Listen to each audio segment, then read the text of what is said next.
Nous sommes faits pour le ciel. Partant de ce constat, nous essayons d'orienter notre vie et celle de nos enfants en vue de cette réalité.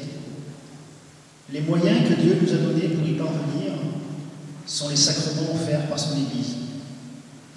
À nous de puiser à cette source de grâce intarissable pour nous aider dans notre cheminement humain et spirituel, conjugal et familial. Donc, dans notre présentation, nous allons aborder brièvement les différents sacrements. Non pas que vous ne les connaissiez pas, mais pour en retirer une ou deux idées fortes. Ensuite, nous verrons comment les sacrements structurent notre vie de famille. Et pour terminer, nous verrons comment nous transmettons la foi à nos enfants en nous appuyant sur les sacrements. Les sacrements sont les signes visibles du don gratuit de Dieu, institué par le Christ et confié à l'Église. Par les sacrements, le croyant participe à la vie divine. Les sacrements touchent toutes les étapes et tous les moments importants de la vie du chrétien et donc de notre vie de famille. Ils donnent naissance et croissance, guérison et mission à la vie de foi des chrétiens. En cela, il existe une certaine ressemblance entre les étapes de la vie naturelle et les étapes de la vie spirituelle. Alors pour commencer, les sacrements de l'initiation chrétienne. Par les sacrements de l'initiation chrétienne sont posés les fondements de toute vie chrétienne. Nés à une vie nouvelle par le baptême, nous sommes fortifiés par le sacrement de confirmation et nous recevons dans l'Eucharistie le pain de la vie éternelle. Le baptême est le plus beau et le plus magnifique des dons de Dieu. Le saint baptême est le fondement de toute vie chrétienne, le porche de la vie dans l'esprit et la porte qui ouvre l'accès aux autres sacrements. C'est le sacrement de la nouvelle naissance qui permet de devenir enfant de Dieu. Voulant ce qu'il y a de meilleur pour nos enfants, nous leur donnons par le baptême le plus beau trésor, la foi. C'est ainsi que nous avons toujours fait en sorte que nos enfants soient baptisés le plus tôt possible. Ainsi, ils reçoivent la grâce sanctifiante qui rend capable de croire en Dieu, d'espérer en lui et de l'aimer par l'exercice des vertus théologales. La confirmation accomplit le don du baptême. Ce sacrement nous donne l'Esprit Saint et permet de renforcer la grâce baptismale. Il donne aux baptisés une force particulière pour témoigner de la foi chrétienne et ainsi participer à la vie de l'Église. Et l'Eucharistie tient une place unique en tant que sacrement des sacrements. Tous les autres sacrements sont ordonnés à celui-ci comme à leur fin. L'Eucharistie est source et sommet de toute la vie chrétienne, car elle contient tout le trésor spirituel de l'Église, c'est-à-dire le Christ lui-même, notre Pâque. Jésus est réellement présent avec son corps, son sang, son âme et sa divinité. Ensuite, les sacrements de guérison. Le Seigneur Jésus, médecin de nos âmes et de nos corps, a voulu que son Église continue dans la force de l'Esprit Saint son œuvre de guérison et de salut auprès de ses propres membres. C'est le but des deux sacrements de guérison, le sacrement de pénitence et le sacrement des malades.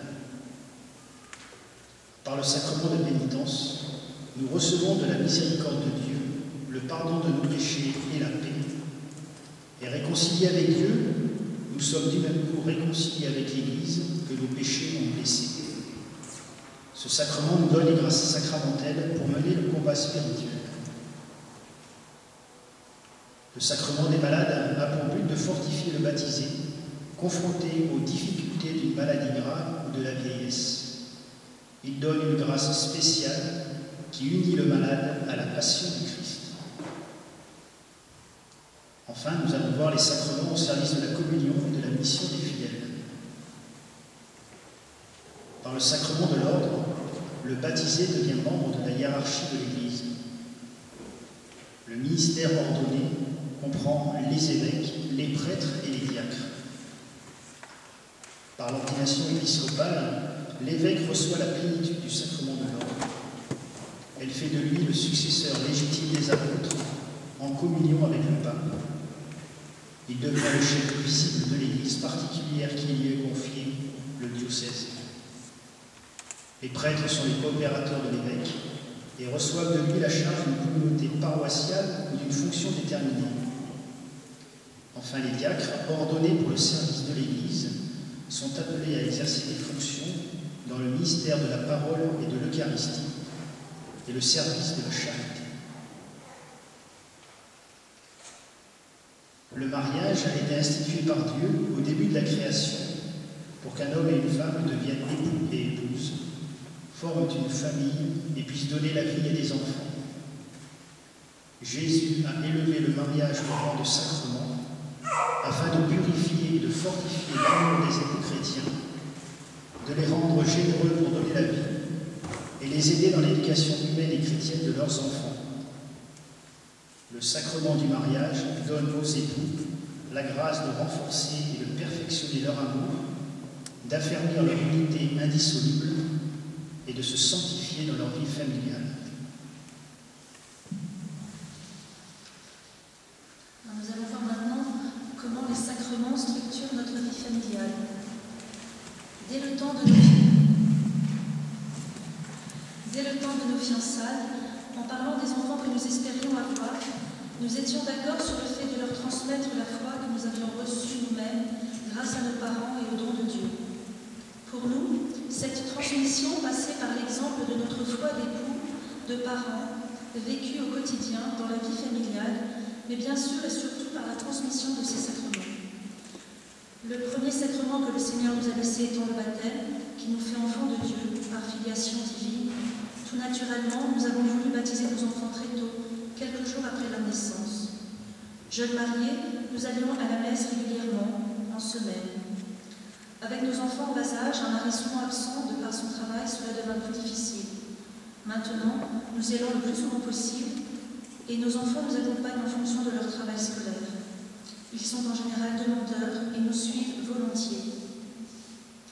Entre le baptême et la première communion, fort de mon expérience des catéchistes en paroisse pendant 3 ans avant notre mariage et l'année qui suivit, nous en sommes arrivés à la conclusion que si nous voulions que les fondements de la foi soient transmis à nos enfants, cela ne passerait pas nécessairement par notre paroisse. Il nous a donc fallu puiser ailleurs, dans des catéchismes familiaux ou en utilisant des livres ou revues. Apprenez-nous à prier, la miche de pain, puis le petit résumé de la foi catholique pour les enfants et les adolescents de la famille Domini, pour réveiller nos enfants à la prière, à l'existence de Dieu, à son amour créateur, à la beauté de l'Église et des sacrements. Au gré de nos affectations, nous nous sommes rapprochés d'une communauté bénédictine pour nous accompagner dans la préparation à la première communion de nos aînés à Lorient puis à Fort-de-France. Nous n'avons jamais hésité à faire des kilomètres afin qu'ils puissent participer à une journée de préparation à la première confession ou à la première communion au Grand Fougeray, en Bretagne. Le Seigneur a toujours mis sur notre route, en dépit de tous ces ménagements, des personnes et des communautés qui nous ont aidés dans notre mission d'éducateurs chrétiens. 3 ans après notre mariage, nous avons connu la famille Domini. Dès 2001, nos aînés ont participé à des colonies. Pendant 3 semaines, dans un esprit de famille, ils ont beaucoup reçu à l'école du Père d'Orne et de Mère Marie-Augustin, à travers les frères et les sœurs qui s'occupaient d'eux, par la messe quotidienne, le chapelet, des catéchèses adaptées, la découverte de vides saints, de grands jeux dans l'esprit scout. Tout cela a permis d'enraciner leur foi en profondeur dans la réalité de leur vie. Les démarches de préparation à la profession de foi se sont faites en lien avec la famille Domini et la confirmation en paroisse ou en aumônerie militaire. Avec d'autres familles, nous avons organisé sur l'Orient un chapelet d'enfants tous les mercredis, puis un groupe de mission thérésienne pour prier pour les vocations et en même temps les former spirituellement grâce au revue du Père Thévenin.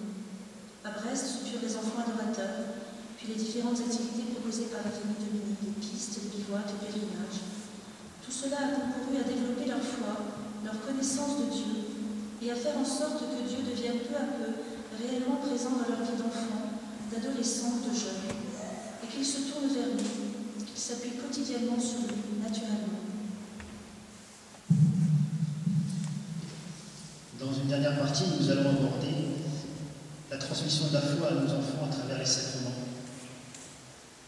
La transmission de la foi n'est pas seulement transmission de vérité.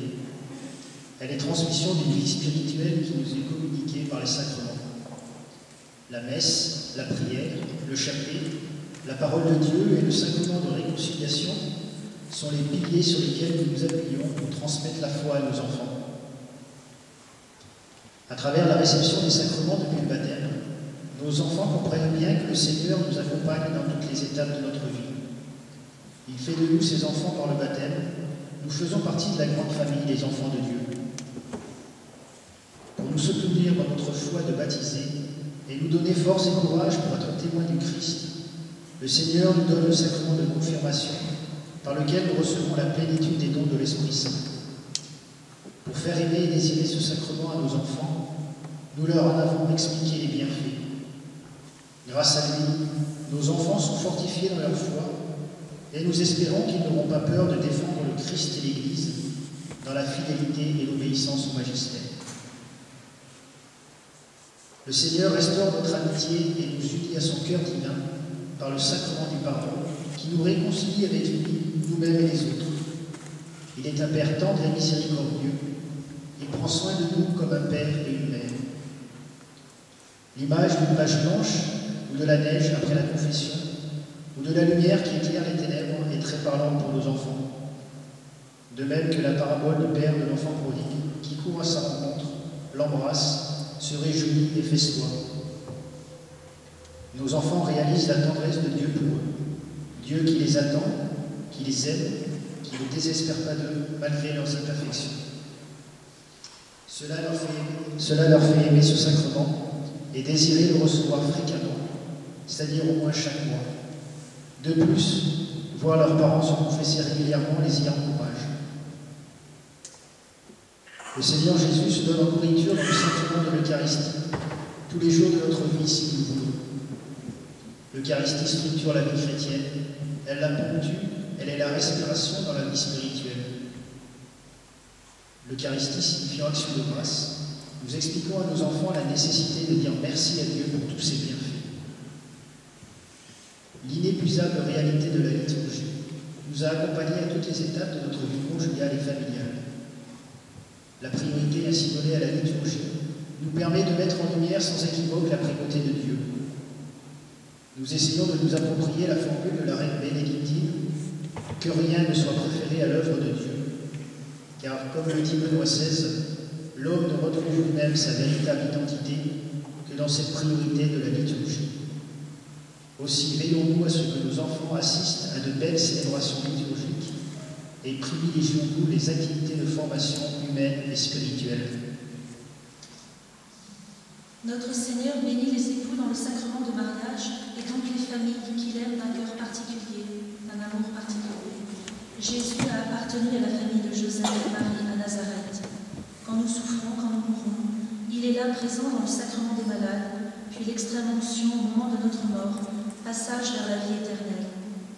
Enfin, pour que nous recevions ces sacrements, il ordonne des ministres, des prêtres, ses envoyés, pour nous conduire vers la Jérusalem céleste.